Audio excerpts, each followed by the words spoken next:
Capítulo 41. O pensamento de Gramsci e a tática do PCB.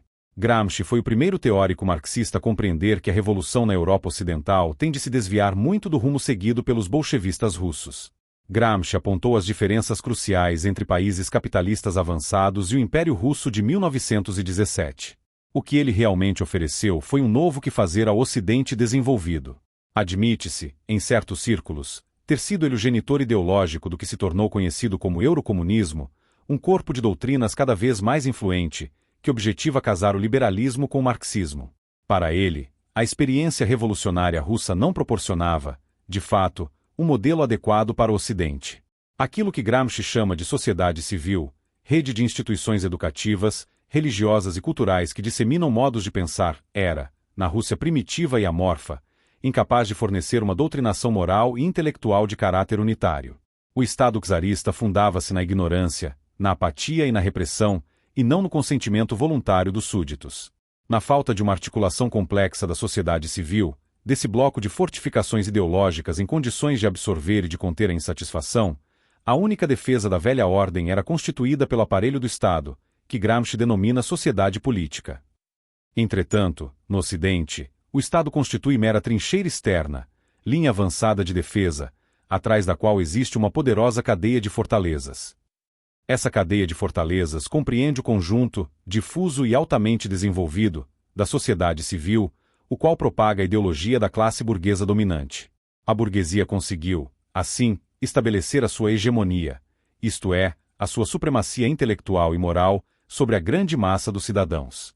Para falar com mais ênfase, as classes exploradas, segundo a tese de Gramsci, integraram-se no sistema capitalista, adaptaram-se às suas normas e aos padrões de comportamento estabelecidos pela classe dominante, e esta ordem hegemônica torna a sociedade burguesa resistente às rupturas catastróficas causadas por fatores econômicos imediatos, cisões, depressões, etc. Portanto, a guerra aberta, a estratégia bolchevique, tem de ceder lugar a uma guerra de posições, a qual não visa simplesmente a conquista do poder do Estado, a trincheira externa, mas focaliza a captura e a posse gradual da poderosa cadeia de fortalezas, a sociedade civil, que lhe fica atrás. Visa privar a classe dominante da direção da sociedade civil antes de atacar o poder do Estado. A nova estratégia, portanto, exige a constante infiltração e subversão dos múltiplos e complexos mecanismos de dominação ideológica. A condição indispensável para a vitória permanente do proletariado é o desinteresse da sociedade civil pela sociedade política, provocando a erosão do domínio ideológico burguês, sua substituição por uma contra-hegemonia marxista e a adesão do espírito popular aos novos princípios. Sem esta prévia revolução do espírito, toda e qualquer vitória comunista será efêmera. A destruição final da velha ordem não é senão um momento na vasta modificação histórica das formas culturais e sociais. O objetivo da batalha é conquistar, um após outro, todos os instrumentos de difusão ideológica, escolas, universidades, editoras, meios de comunicação social e sindicatos, uma vez que os principais confrontos não surgem nas fábricas, nas ruas ou nos quartéis, mas na esfera cultural. Desta forma, Gramsci abandona a generalizada tese marxista de uma crise catastrófica que permitiria, como um relâmpago, a bem-sucedida intervenção de uma vanguarda revolucionária organizada. Pelo contrário, a guerra contra o sistema deve ser prolongada, complexa e difícil, exigindo excepcionais qualidades de paciência e de espírito inventivo. O mito da revolução iminente, julgava ele, tem de ser exposto como falso e perigoso. Nem a mais severa recessão do capitalismo levaria à revolução, como não a induziria nenhuma crise econômica futura, a menos que antes tenha havido uma preparação ideológica. Usando a linguagem colorida de Gramsci, o proletariado tem de nacionalizar-se a si mesmo, precisa transformar-se na força cultural e política dirigente dentro de um sistema de alianças, guiando estratos sociais estritamente nacionais.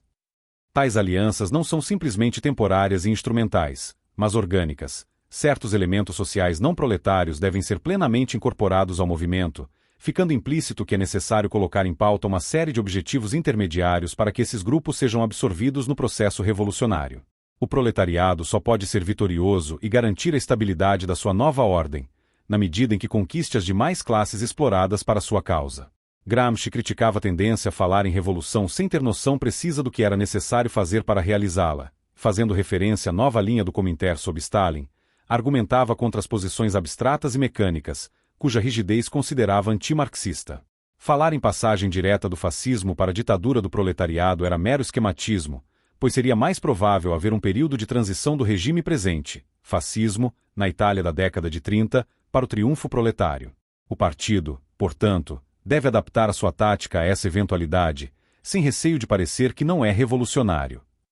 A estratégia proposta por Gramsci advoga a necessidade da solidariedade não apenas com os camponeses pobres e os alienados intelectuais, mas também com a inquieta pequeno-burguesia e com as patentes inferiores do corpo de oficiais das Forças Armadas, descontentes com a falta de promoções, as precárias condições de existência, etc.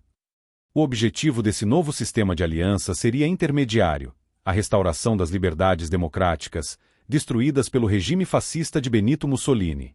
Neste ponto, cabe fazer um parêntese para consignar a atração de determinados membros do Comitê Central do Partido Comunista Brasileiro pelo pensamento de Gramsci.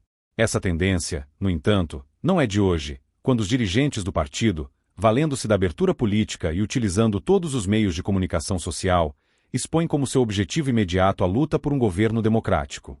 Essa luta se inscreve no próprio estatuto que vige no partido, aprovado no 6º Congresso, realizado em 1967. Na etapa atual, os objetivos do partido consistem em unir as mais amplas forças anti-imperialistas e democráticas para libertar o Brasil da dominação imperialista e da exploração latifundiária e conquistar o regime nacional democrático. Observação: a resolução política do 7º Congresso do PCB inverteu esse objetivo. Agora a luta é para conquistar um regime democrático nacional. Como poderia, todavia, o Partido Comunista transpor mecanicamente para o Brasil uma doutrina que se preocupava, no seu tempo, em equacionar os caminhos a percorrer do fascismo à ditadura do proletariado e estabelecer qual o sistema de alianças a ser composto para atingir a meta intermediária de um governo democrático? Recordamos que a solução a estas duas questões foi encontrada em novembro de 73 pelo Comitê Central do Partido, adaptando sutilmente o Brasil de 1973 às condições da Itália de 1930, ao aprovar uma resolução definindo o regime brasileiro como fascista e propondo, em decorrência, como forma de combatê-lo, a estruturação de uma frente patriótica antifascista, isto é, uma aliança com a inquieta pequeno-burguesia. Com essa resolução política, que definiu o regime brasileiro como fascista, o partido eliminou, a partir de então, o principal óbice para que fossem encampados os escritos de Gramsci. Para comprovar que a tática dos comunistas brasileiros nada mais é que uma projeção das teses formuladas pelo comunismo internacional, transcrevemos um pequeno trecho da obra de Gramsci, descoberta na década de 70 pelos ideólogos do PCB. Uma classe que deve trabalhar todos os dias à mesma hora não pode possuir organizações permanentes e especializadas de ataque. A única possibilidade estratégica seria uma guerra de posições, infiltração no aparato ideológico do Estado, sob a forma de uma frente antifascista, objetivando ganhar a sociedade civil.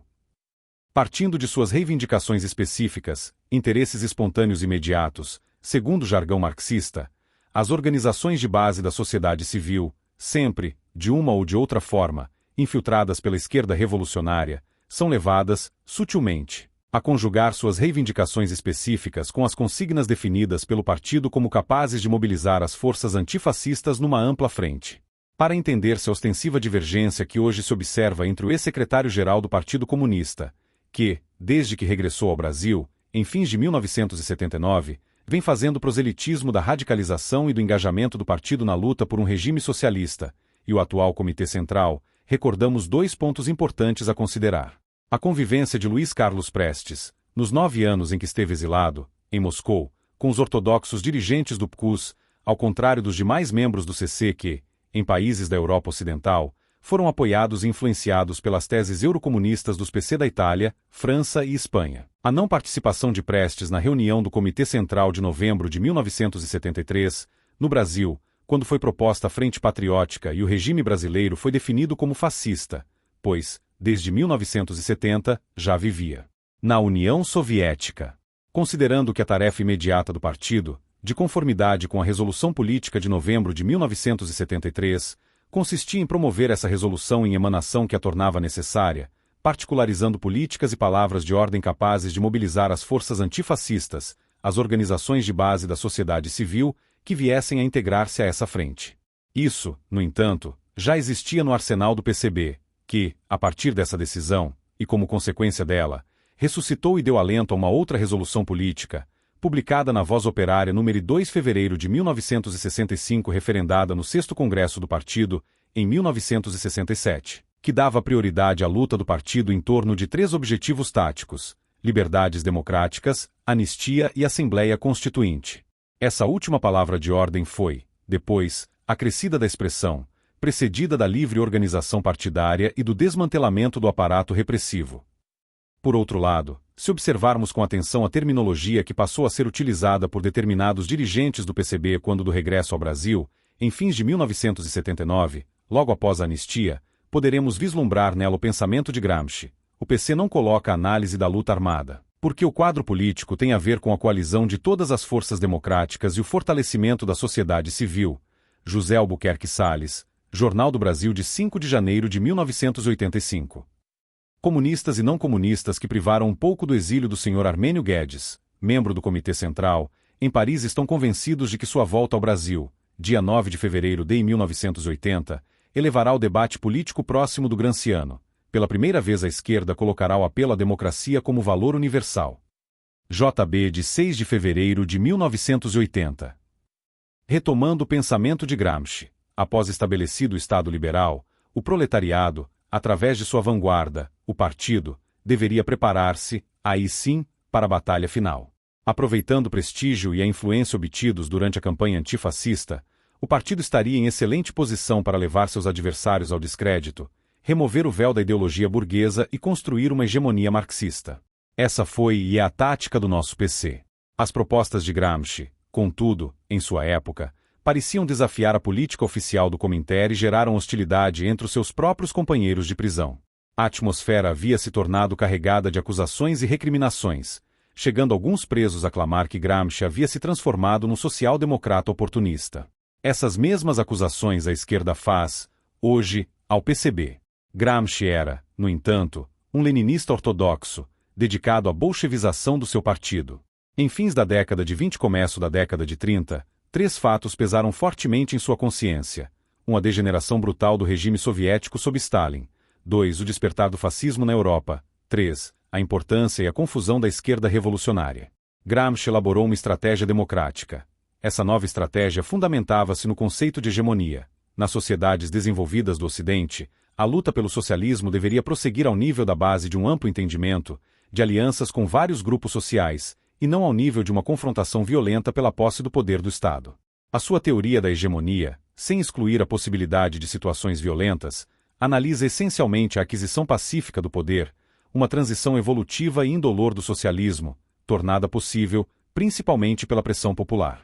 O Partido Comunista Italiano, que, de acordo com seus estatutos, é animado e guiado pelos ensinamentos e pelo exemplo de Gramsci, em sua teoria assevera que, no Ocidente, a revolução deverá ser uma longa marcha, a exigir metas e estratégias intermediárias.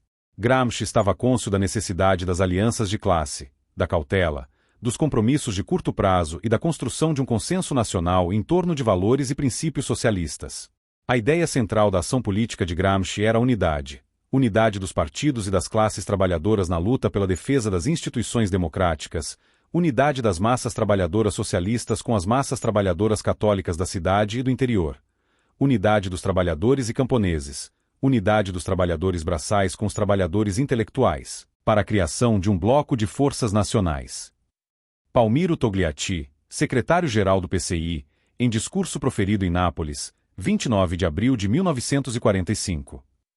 Unidade foi, nos últimos 20 anos, como se recorda, a palavra de ordem central do Partido Comunista Brasileiro, que a utilizou em todos os seus artigos, resoluções e declarações. Antônio Gramsci apenas traduziu para o italiano a experiência russa.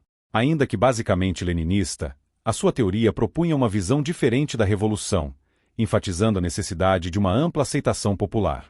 Tudo isso foi, nos últimos anos, também, traduzido para o português. A via democrática para o socialismo, encampada por alguns PC ocidentais, é, simplesmente, vontade de repudiar a revolução da minoria, disposição para assumir compromissos sobre objetivos imediatos e atitude receptiva às alianças entre classes. Mas não implica, de forma alguma, desaprovação à violência e à insurreição, pois, se isso ocorresse, esses partidos deixariam de ser comunistas. A teoria e a prática da Terceira Internacional, Internacional Comunista, estavam plenamente imbuídas da necessidade histórica da violência para a destruição do Estado burguês e constituíam a pedra de toque do marxismo do Cominterno. Em parte alguma de seus cadernos do cárcere, Gramsci questionou esses princípios. Justificasse que eles não tenham figurado, de maneira alguma, com destaque, em seus escritos. Deve-se recordar, no entanto, que Gramsci estava numa prisão, acusado de conspirar para a derrubada do Estado. Em tais circunstâncias, seria pouco provável que falasse em luta armada, mesmo porque os comunistas sempre a aceitaram como uma verdade do Evangelho. As interpretações que veem em Gramsci um apóstolo do caminho constitucional e gradual para o socialismo baseiam-se, quase sempre, em duas falácias.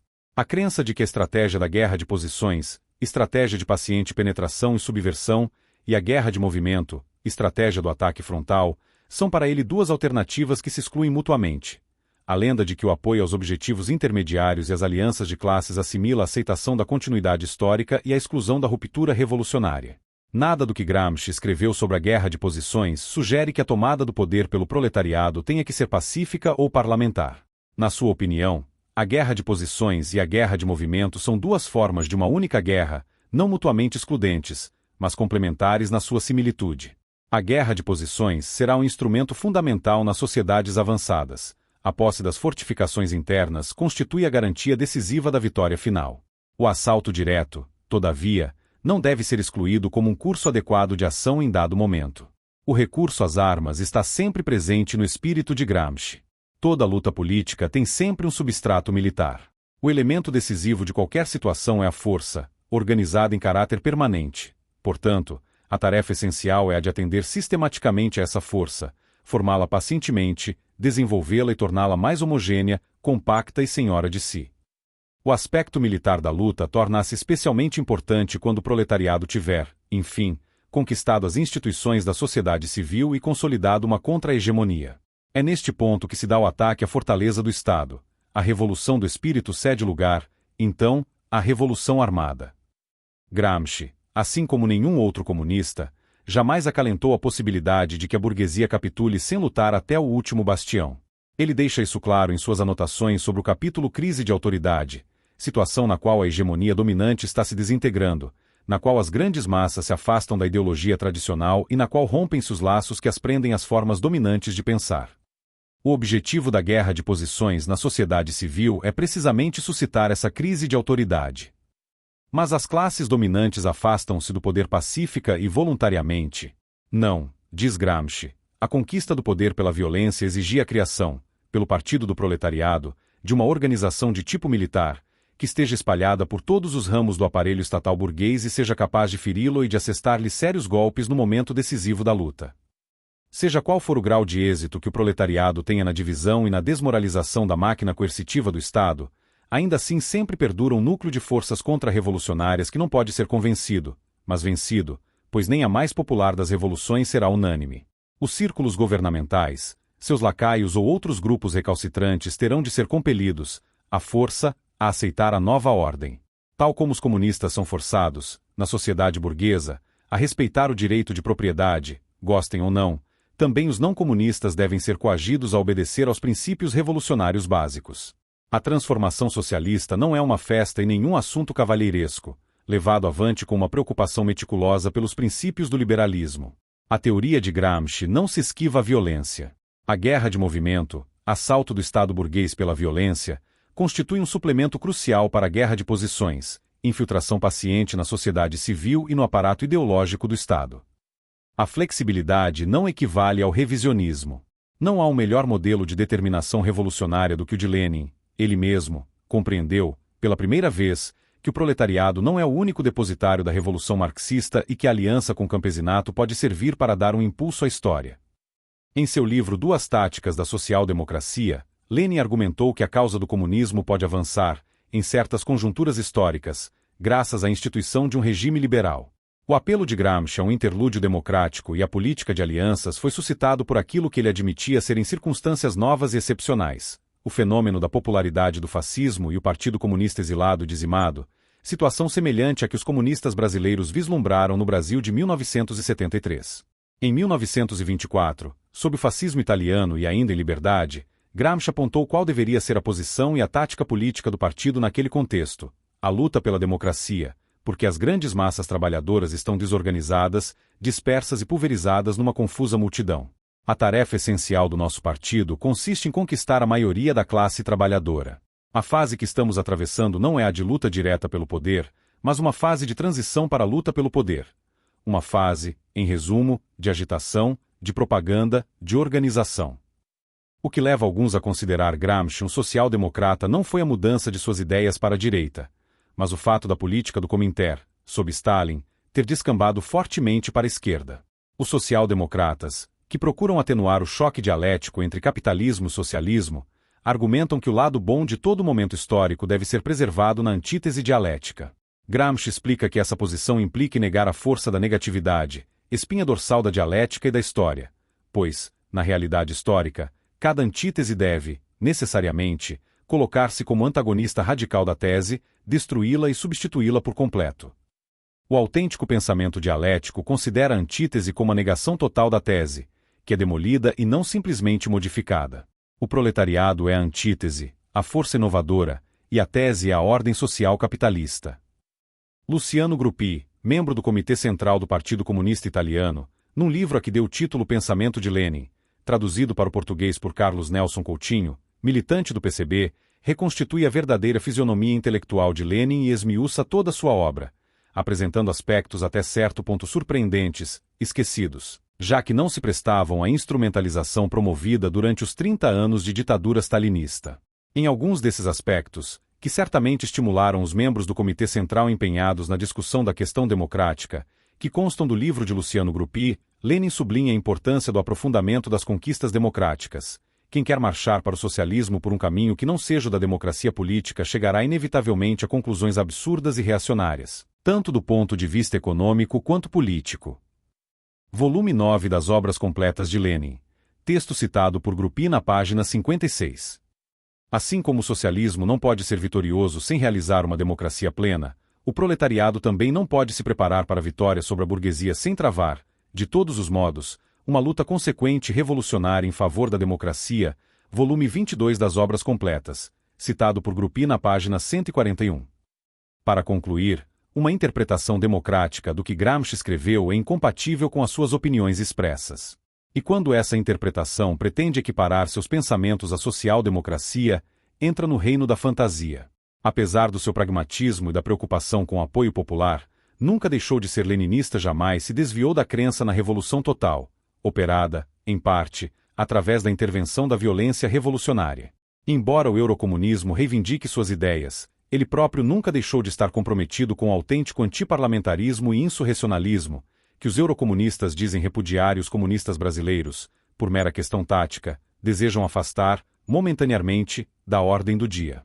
Em 1982, passados 2 anos do regresso ao país dos dirigentes do PCB, exilados, e de intensa atividade em trabalhos de organização do partido, agitação e propaganda, ignorando a lei, fazendo da tolerância e da impunidade seu principal fator de força, e às vésperas da realização do seu 7º Congresso, tornou-se patente, para os analistas atentos, que as tarefas desenvolvidas por esse partido, então legal, não se identificavam com a luta imediata pelo socialismo, e sim pela criação dos pressupostos políticos, econômicos e ideológicos que buscam tornar possível o desenvolvimento dessa luta. É essa a tarefa estratégica do PCB para a etapa atual da revolução, despojar o regime de seu poder político. A legalização do partido constituiu-se, nesse sentido, num salto de qualidade. O que até aqui foi escrito é confirmado pelo artigo de Salomão Malina, membro da Comissão Executiva do Comitê Central do PCB, Jornal Voz da Unidade número 88, em 15 de janeiro de 1982, em prosseguimento à discussão das teses para o 7º Congresso.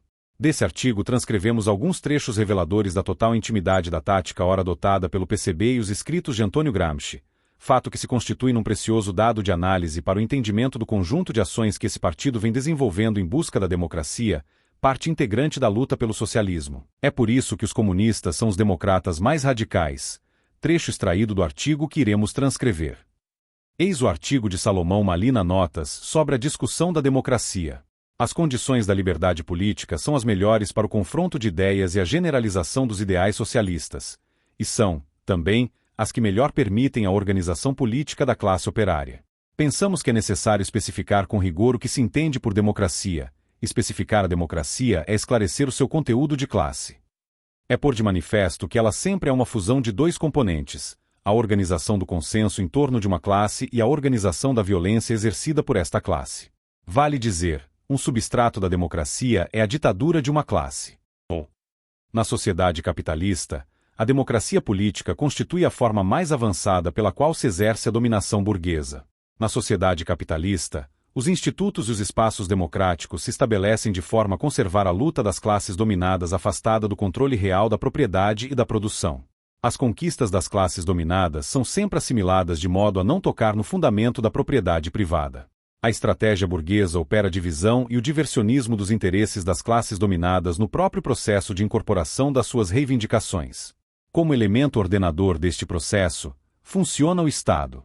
Através dele, a burguesia organiza sua hegemonia política, com os aparelhos que garantem a legitimação de sua supremacia, a difusão das ideologias que lhe são convenientes, e com os aparelhos de coação que a asseguram, a repressão dos movimentos que fazem perigar o seu domínio. O Estado, contudo, não é impermeável à pressão das classes dominadas. Articulado com uma sociedade civil que é uma rede de organismos vinculados à expressão das classes e camadas sociais, é penetrado e influenciado por aquela pressão. Mas há um limite claro para esta influência. O limite é o estatuto da propriedade privada e o controle da produção, donde emana o poder real. A estratégia democrática para o socialismo é o campo preferencial para que o proletariado desempenhe as suas tarefas históricas nas melhores condições. A sua construção está condicionada tanto pela iniciativa política que é dinamizada por ela, o fator subjetivo, quanto pela correlação de forças nacionais e internacionais, o fator objetivo. Para os marxistas-leninistas, o problema consiste, no plano teórico, em criticar a democracia política da sociedade capitalista pelo que ela contém de restritivo. No plano prático histórico, a nossa tarefa é romper com esta restrição. O que nós pretendemos é construir uma organização social em que a participação das massas de trabalhadores supere de fato o nível político formal. Lutamos precisamente para ampliar a democracia. Esta democracia de participação plena porque lutamos tem um conteúdo de classe muito preciso. É uma função da hegemonia que o proletariado pode exercer. Trata-se da democracia socialista.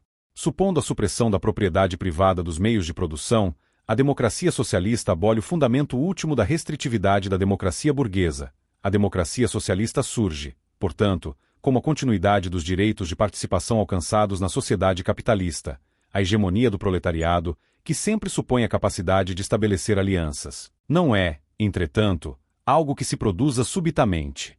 Entendida como processo pelo qual a classe operária pode articular-se como eixo de um bloco histórico que sintetize e responda às aspirações de massa da população, a hegemonia faz com que a classe subalterna se converta em classe dirigente, que é a condição para que ela passe à classe dominante. E esta hegemonia se forja precisamente nos espaços políticos da sociedade burguesa, no dia a dia dos confrontos entre os representantes do trabalho e os do capital. Donde a importância da democracia burguesa para o proletariado. É no seu interior que o proletariado tem as melhores condições para organizar-se e mobilizar-se para passar de subalterno a dirigente. Neste sentido, a noção de Gramsci de guerra de posições é fecunda.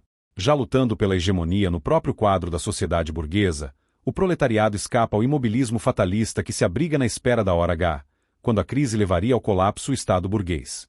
Mas a guerra de posições tem limites, os limites impostos pela natureza do Estado burguês. Se ela não engendrar uma guerra de movimentos e não se conjugar a esta, é pouco concebível, pelo menos até prova em contrário, que se desloque o bloco de forças que dirige o Estado burguês, grifos nossos. A hegemonia do proletariado, a sua capacidade dirigente, só se viabiliza quando toma a dimensão do domínio capaz de instaurar a democracia socialista. Mais exatamente, quando o proletariado também se torna classe dominante, quando assume o poder estatal e transforma a função do Estado, introduzindo-lhe um outro conteúdo de classe.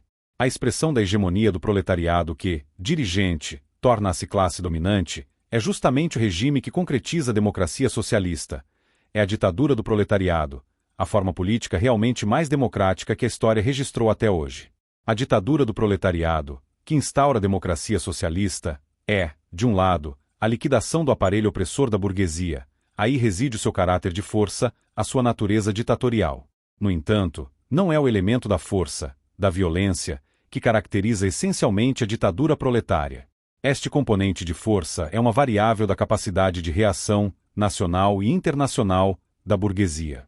Por outro lado, ele também exprime as condições reais do desenvolvimento da consciência social das massas. E isto porque a ditadura proletária tem ainda funções pedagógicas para as massas trabalhadoras, educando-as para a gestão social. Quanto menos avançada é a consciência das massas e mais forte a capacidade de reação, ou, ainda, de pressão ideológica, da burguesia, mais vigoroso se torna o componente referido. Todas estas observações são trazidas aqui com o objetivo de nos auxiliar na compreensão do debate acerca da democracia. São recordadas para mostrar que consideramos a luta pela democracia como parte integrante da luta pelo socialismo. Não divorciamos, e as teses são claras quanto a isto, uma da outra. Se o socialismo não é missão de uns poucos iluminados, mas obra de milhões, a luta por ele é, necessariamente, uma luta democrática. É por isso, aliás, que os comunistas são os democratas mais radicais. O que acima foi transcrito coloca na ordem do dia, de forma cristalina, as tarefas a que já nos referimos. Fortalecimento da sociedade civil, que Gramsci definiu como a rede de instituições educativas, religiosas e culturais que disseminam modos de pensar, e obtenção da hegemonia em seu interior, como base para novos avanços gradativos. Essa rede de instituições da sociedade civil vem sendo conduzida, sutilmente, através da infiltração, que em muitos casos já se constitui num virtual domínio de algumas entidades, a conjugar suas reivindicações específicas com as palavras de ordem definidas pelo partido como capazes de mobilizar as forças contrárias ao regime numa ampla frente. A busca da democracia plena, como exigência da sociedade civil, nada mais é que a busca de obtenção de condições para a continuidade dessa ação paciente de fazer desaparecer a influência da burguesia e despojar o regime de seu poder político, sem o qual ele não precisará ser derrubado, pois cairá por si mesmo. Lenin. A luta pela ampliação das liberdades abrirá o espaço político indispensável para o avanço à transição socialista, segundo escreveu o secretário-geral do PCB, Giocondo Dias, na Revista Internacional, número 11, novembro de 1981. Esse posicionamento não implica, no entanto, como alguns possam ser levados a interpretar, uma terceira via para o socialismo, uma vez que o poder só pode ser controlado pela burguesia ou pela classe operária. Uma terceira via não existe. Leonid Brezhnev, novembro de 1977, e o conceito de eurocomunismo foi inventado pela burguesia, Boris Ponomariov, novembro de 1977. As afirmações dos dirigentes do PCB de que lutam pela democracia plena, ou democracia contínua, e são partidários da preservação das liberdades políticas contradizem a própria lógica do sistema a que estão submetidos, a menos que tivessem rompido sua dependência organizativa, ideológica e financeira do PCUS e de outros partidos comunistas do leste europeu, e desmantelado a estrutura leninista do próprio partido. Nesse caso, todavia, eles simplesmente não seriam mais comunistas, e sim um partido político qualquer, burguês, igual aos demais. Os estudiosos do marxismo já definiram que há dois métodos para a transformação do capitalismo em socialismo. O programa preconizado no Manifesto do Partido Comunista de 1848 é um deles, o chamado método gradual, intervencionista, que confere contexto ideológico aos sistemas híbridos de governo, muito em voga nos dias atuais. O outro método é o descrito por Marx em O Capital, quase 20 anos depois, em 1867, segundo o qual o capitalismo seria substituído pelo socialismo por um único golpe, vindo de fora, no momento adequado. Esse momento adequado seria aquele em que o capitalismo atingisse um grau conveniente de amadurecimento, com a evolução progressiva das contradições implícitas ao seu sistema de produção, que causariam seu próprio colapso, necessitando, então, apenas da grande revolta final do proletariado. Este é o método clássico, o da escola marxista ortodoxa. Para essa escola, o modelo híbrido, gradual e intervencionista é rejeitado, já que atrasa o processo, restringindo o desenvolvimento normal do capitalismo, seu amadurecimento e consequente colapso. O método descrito por Marx e Engels no Manifesto do Partido Comunista, em 1848, define que a primeira etapa para a transformação do capitalismo em socialismo é o advento do proletariado como classe dominante, pela conquista da democracia. Observação. Vide artigo de Salomão Malina. A hegemonia faz com que a classe subalterna se converta em classe dirigente, que é a condição para que ela passe à classe dominante. Ponto. A seguir, o proletariado utilizará sua supremacia política para arrancar, pouco a pouco, todo o capital da burguesia e para centralizar todos os instrumentos de produção nas mãos do Estado, ou seja, do proletariado organizado em classe dominante. Naturalmente, dizem Marx e Engels no Manifesto, isso só poderá realizar-se, no princípio, por uma violação despótica dos direitos de propriedade e das relações burguesas de produção, isto é, por medidas que, do ponto de vista econômico, parecerão insuficientes e insustentáveis, mas que, no desenrolar do movimento, ultrapassarão a si mesmas, acarretarão novas modificações na antiga ordem social e serão indispensáveis para transformar radicalmente todo o modo de produção.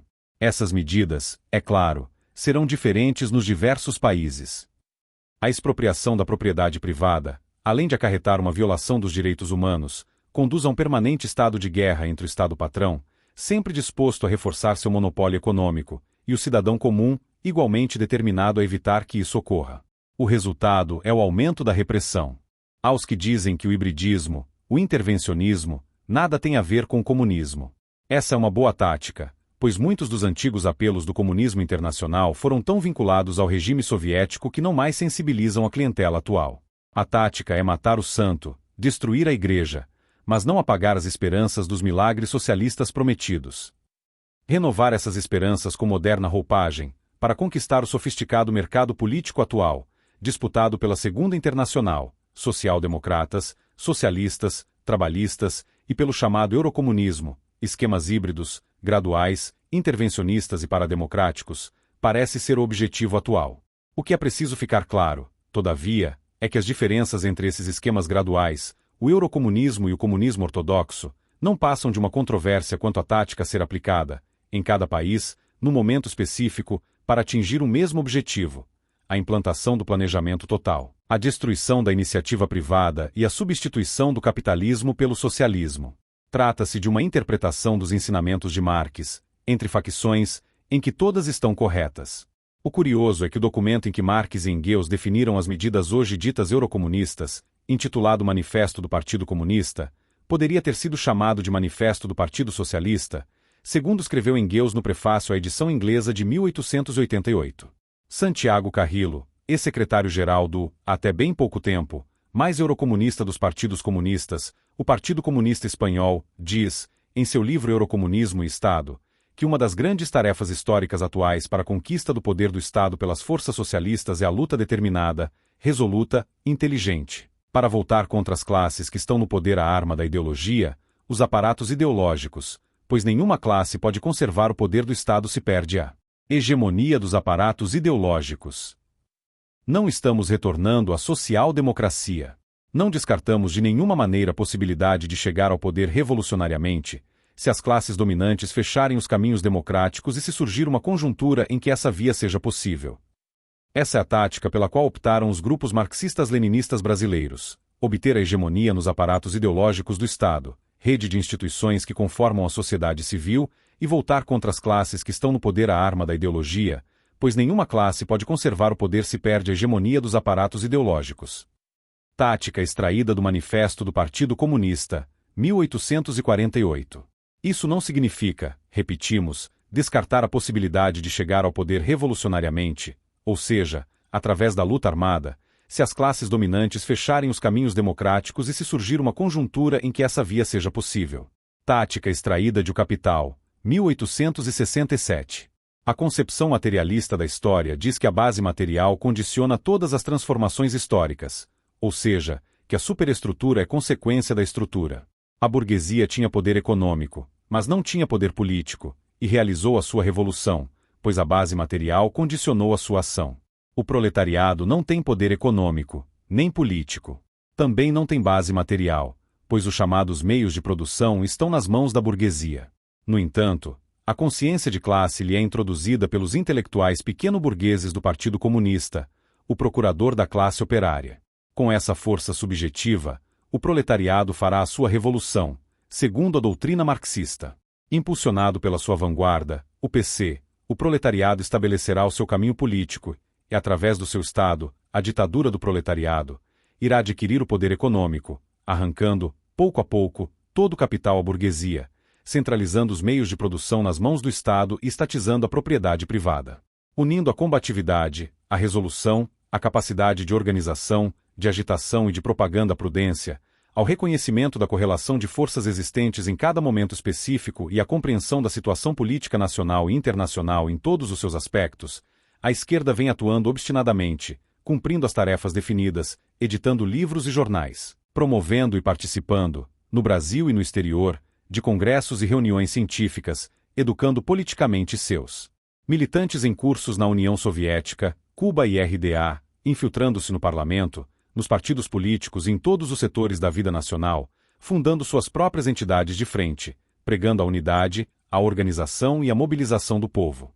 Tudo isso com suporte ideológico e auxílio financeiro recebido de partidos comunistas estrangeiros e de organizações de frente do MCI. Para um combate acertado e eficaz a essa doutrina que ameaça dominar o mundo, é necessário conhecer sua teoria e sua prática, analisar corretamente seus propósitos e atividades, desentranhar seus objetivos táticos e avaliar suas formas de organização e seus métodos de atuação. Muitos governos, ao não levarem em conta alguns destes critérios, na ilusão suicida de que algumas concessões possam aplacar a permanente sede de poder e o fanatismo dos comunistas, ao concederem espaços às suas atividades, hipotecam a estabilidade política de seus países e proporcionam condições à expansão das atividades dos partidos comunistas, dos grupos revolucionários e de suas organizações de frente. Com essa atitude, por outro lado, estimulam o surgimento de grupos de direita que se propõem a fazer justiça. Este capítulo é dedicado aos que entendem que ainda é tempo de agir.